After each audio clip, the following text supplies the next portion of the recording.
Olá, queridos amigos, dando sequência à 7ª aula do curso Aprendiz do Evangelho 2, do Verdade e Luz, vamos hoje no tópico O Escândalo, que trata de uma passagem aqui do Evangelho de Mateus.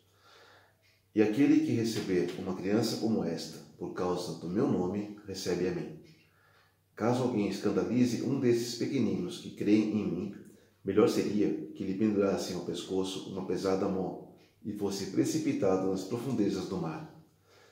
Ai do mundo por causa dos escândalos. É necessário que haja escândalos, mas ai do homem pelo qual o escândalo vem. Se tua mão ou teu pé te escandalizam, corta-os e atira-os para longe de ti. Melhor é que entres mutilado ou manco para a vida, do que, tendo 2 mãos ou 2 pés, seres atirados no fogo do inferno, no fogo eterno. E se teu olho te escandaliza, arranca-o e atira para longe de ti. Melhor é que entres com um olho só para a vida, do que tendo 2 olhos, seres atirado na geena de fogo. Mateus capítulo 18, versículos 5 a 9. Muito bem.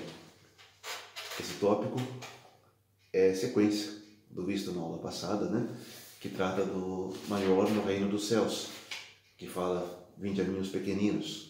Nós teríamos que ser como crianças para entrarmos no reino dos céus. E Jesus completa aqui os seus ensinamentos, relatado por Mateus, falando do escândalo. Escândalo entendemos aqui por tudo que nos desvia da vida reta, da vida direcionada para o bem, voltada para a luz e para Deus. As lições de Jesus, muitas delas, são baseadas em fortes simbolismos, que exigem uma reflexão mais serena para a gente alcançar seu verdadeiro significado. As palavras aqui parecem pesadas, mas vamos entender. O momento que ele disse essas palavras e a época que elas foram ditas. Era um povo que não tinha muito entendimento, não era assim tão evoluído. Então, era necessário, como Moisés fez, na saída do Egito, usar de palavras fortes, imperativas, e, a forma que Jesus disse aqui, usando muito simbolismo, como ser mutilado ou manco, arrancar um olho ou arrancar uma mão que lhe escandaliza, ou seja, para realmente causar um temor naquele povo que não tinha entendimento suficiente ainda. Como diz o nosso livro aqui, a regra geral de todo ensinamento, a propósito, é que ele seja capaz de alcançar as pessoas a que se dirige. E no caso, aquelas pessoas viam uma época marcada pelo grau de conhecimento e a capacidade de entender o mundo e as lições dos grandes missionários, que é uma capacidade que eles não tinham. Quanto mais avança certa civilização, mais fácil se torna entender conceitos de forma suave, mais equilibrada, em uma palavra, mais racional. Quando meditamos sobre as lições de Jesus, nós buscamos encontrar a verdadeira essência. Aqui nós voltamos, em algumas aulas passadas, vamos rememorar. O Espiritismo veio agora, 1857. Por quê? Porque a humanidade tinha que estar mais preparada para receber uma nova mensagem. Da mesma forma que quando Jesus veio há 2000 anos atrás, eles estavam naquele grau de adiantamento, não tão preparados para receber por completo a mensagem de Jesus. Mas, ainda assim, ele lhes trouxe aquela doutrina de amor, explicada, na maioria das vezes, através de parábolas. Por que parábolas? É onde as pessoas conseguiam compreender, através daquelas historinhas que Jesus contava, através daqueles modelos colocados, tinham, assim, uma noção melhor do que era aquela coisa nova que ele trazia, chamada amor. Em relação à palavra escândalo, nós encontramos nas palavras de Kardec, no livro Evangelho segundo o Espiritismo, capítulos 8º e 12º, o seu significado. Em seu sentido vulgar, escândalo é tudo aquilo que choca a moral ou as conveniências, de maneira ostensiva. No sentido evangélico, a acepção da palavra escândalo, tão frequentemente empregada, é muito ampla, motivo por que não é compreendida em certos casos. Escândalo não é somente o que choca a consciência alheia, mas tudo o que resulta dos vícios e das imperfeições humanas, todas as más ações do indivíduo para indivíduo, com ou sem repercussões. O escândalo, nesse caso, é o resultado efetivo do mal moral. No Evangelho de Mateus, anteriormente citado, nós vimos que Jesus diz: é necessário que haja escândalos. Daí vamos questionar: se o ensinamento do Mestre Jesus é para conduzir a humanidade ao bem, por que é necessário que haja escândalos?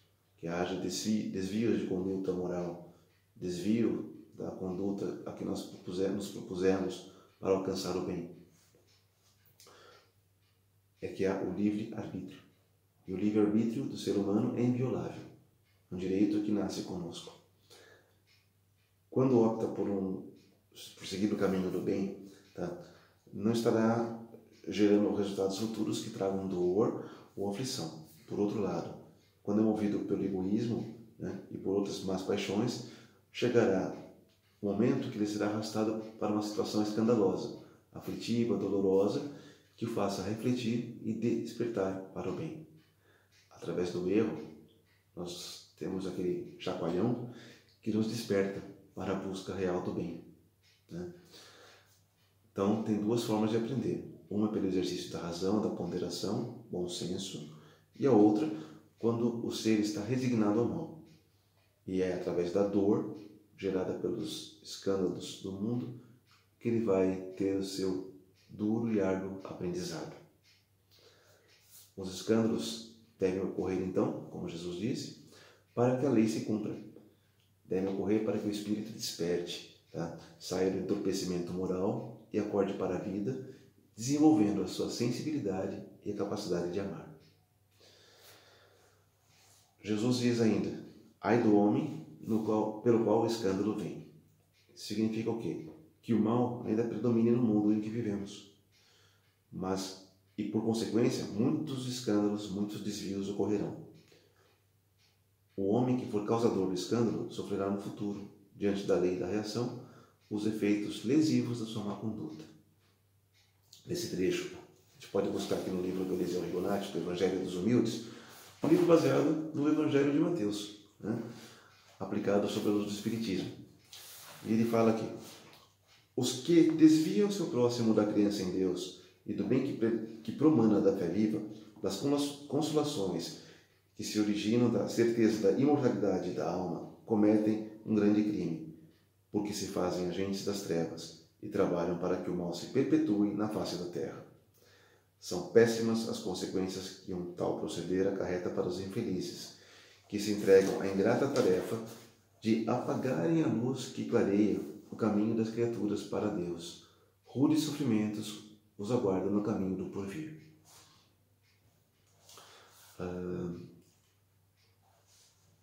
Os escândalos do mundo se originam da ignorância espiritual em que vive a humanidade.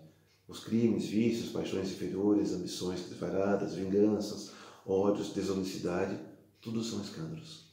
Ou, como a gente já falou, desvios da conduta.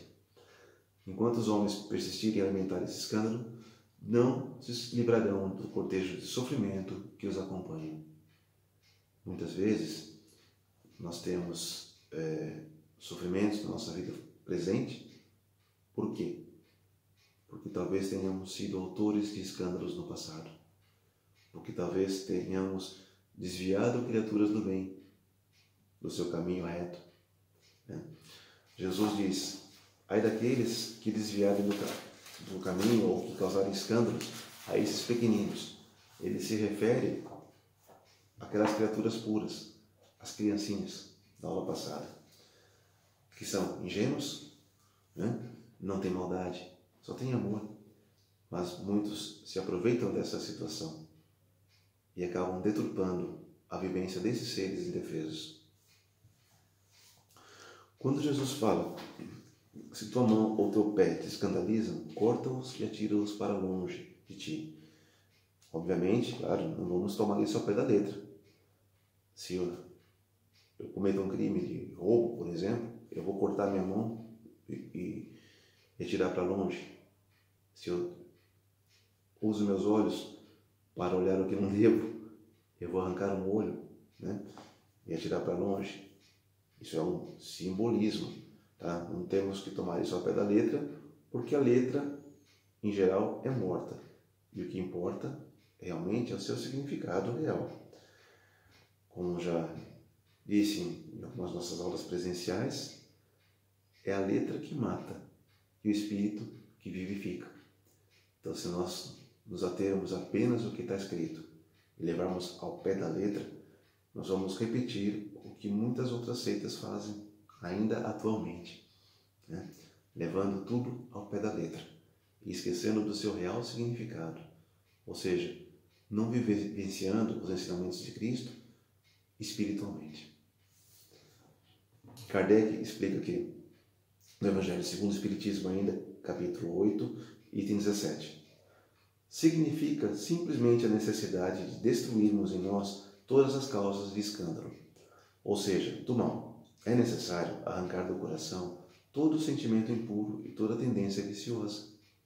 Ou seja, traduzindo, é necessário que a gente faça a nossa reforma íntima, ou seja, tudo que não é bom, tudo que nos afasta do caminho de Deus, tudo que nos leva ao caminho contrário da nossa evolução espiritual, deve ser removido da nossa vida, deve ser tirado da nossa mente, do nosso interior, para dar lugar a coisas boas, a coisas novas, que realmente contemplem a doutrina de amor do Cristo. O Espiritismo, a doutrina espírita, trazendo a chave para a compreensão de muitas passagens do Evangelho, né, mostra-nos que todos os ensinamentos de Jesus representam moral por excelência. Pois, embora as palavras tenham sido fortes para se adequarem à época em que foram ditas, seu significado sublime permanece, basta que nós o procuremos. Ou seja, as palavras foram fortes, como disse no começo. Como Moisés falava para o povo judeu naquela época, né? Como um exemplo, o Decálogo, que é seu conjunto de leis, que foi colocado de uma forma ferrenha, assim, muito incisiva, né? E que, infelizmente, ainda hoje, algumas religiões interpretam ao pé da letra e fazem como ali está escrito, como se estivesse nos dias de hoje, esquecendo-se que a humanidade evoluiu da época de Moisés, 3.000 anos atrás, evoluíram para Jesus, 2.000 anos atrás. Jesus pode vir e ensinar-lhes através de parábolas. Depois de quase 2.000 anos, veio o advento do Espiritismo, consolador prometido por ele, né? E que nos trouxe ainda mais clareza nesses ensinamentos. Hoje nós podemos interpretar o Novo Testamento, né, as Escrituras, os Evangelhos, de uma forma mais abrangente, mais pura, mais profunda. Por quê? Porque nós estamos evoluídos. Talvez nós estivéssemos naquela época, tanto lá no povo hebreu, fugindo do Egito, recebendo as leis de Moisés, como estivéssemos lá junto com Jesus, no Jardim das Oliveiras e no Calvário. E, no decorrer dos tempos, nossas diversas reencarnações, cada vez que nós íamos e voltávamos, sempre mais evoluídos. E hoje, ainda precisando evoluir muito, muito, nós já temos condições de interpretar melhor e não ficar presos à letra que mata, mas sim ao Espírito que vivifica. Nós temos uma essência divina. Vamos lembrar dessa essência. Vamos entender o que nos escandaliza e atirar para longe de nós. Vamos fazer uma limpeza no nosso disco rígido, no nosso HD, né? Vamos fazer nossa reforma íntima, de fato, e caminhar com passos seguros em direção ao bem. Continuando ainda a parte A da 7ª aula, vamos só encerrar com o tópico oração em comunidade. E vai completar o que nós falamos até agora. Ainda no Evangelho de Mateus, ainda no capítulo 18, versículos 19 a 20, ele diz, palavras de Jesus: em verdade, ainda vos digo, se 2 de vós estiverem de acordo na terra sobre qualquer coisa que queiram pedir, isso lhes será concedido por meu Pai que está nos céus. Pois, onde 2 ou 3 estiverem reunidos em meu nome, ali estou eu no meio deles. Que coisa bonita, né? É um versículo que nós sempre repetimos, seja nas nossas aulas, seja nas palestras lá no Salão do Centro, onde 2 ou mais estiverem reunidos em meu nome, lá eu estarei. Assim disse Jesus. E diz aqui sobre a força da oração. 2 ou mais pedindo a mesma coisa para Deus, Ele com certeza nos atenderá, se for de sua vontade, claro, desde que saibamos pedir, que peçamos para o bem, movidos pela luz e pelo amor. Essas palavras eternas e inesquecíveis de Jesus, né, nos deixam repousar ali nossa esperança de podermos estar sempre próximos a Ele. Imagina que coisa bonita. Um exemplo, nós fazendo nosso evangelho no lar, né, com a nossa família reunida, e lembrarmos desse versículo de Mateus, das palavras de Jesus, falando que onde 2 ou mais estiverem em meu nome, falando de mim, lá eu estarei. Então a gente imagina que naquela mesa onde todos estão sentados fazendo o evangelho, Jesus está ali do lado, rezando, orando conosco. Não só na mesa do evangelho do lar, mas em qualquer lugar onde 2 ou mais estiverem falando dele. Quando a gente busca o caminho do bem pela lei de sintonia, nós nos aproximamos daqueles que temos afinidade e também buscam trilhar um caminho baseado em valores morais. Ainda pela lei da sintonia, quando a gente persevera no bem, nós nos tornamos receptivos aos bons espíritos, que reconheceram o nosso esforço, nos auxiliam a superar todas as nossas dificuldades. É a questão da frequência. Se nós entrarmos na mesma frequência dos bons espíritos, dos nossos benfeitores espirituais, nós permitimos que eles possam nos ajudar. Só assim podemos receber a luz que vem do mais alto. Esse auxílio, obviamente, não é para nos eximir de passar pelas provas, não é para nos tirar daquele caminho duro e tenebroso que nós temos que atravessar, mas é para nos inspirar, para nos fazer crescer na força de poder atravessar aquela situação difícil. Quando nós pedimos ajuda, não é para nos tirar do problema, mas para nos dar força de passar pelo problema. Quando ingressamos nesse caminho novo, alicerçado pelas lições do Evangelho, começamos a formar novos grupos de trabalho, grupos de amigos, todos voltados para a prática do bem. Temos o exemplo nos nossos cursos, nas nossas reuniões semanais do Evangelho. Quantos novos amigos nós fazemos?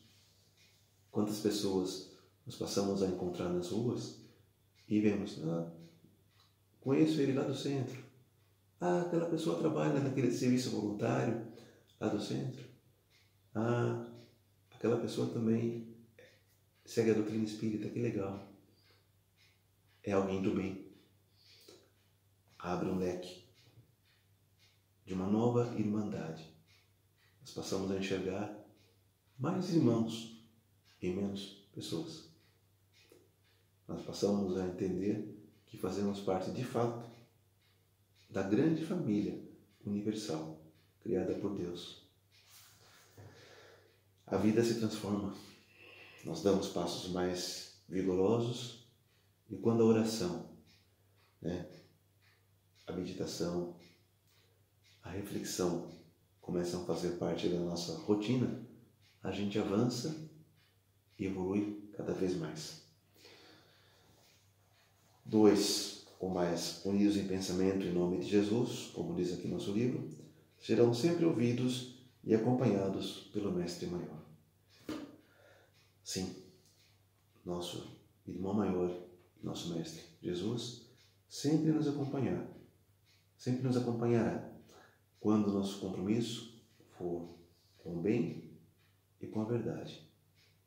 Porque, como eu disse no vídeo passado, Ele é o caminho, a verdade e a vida.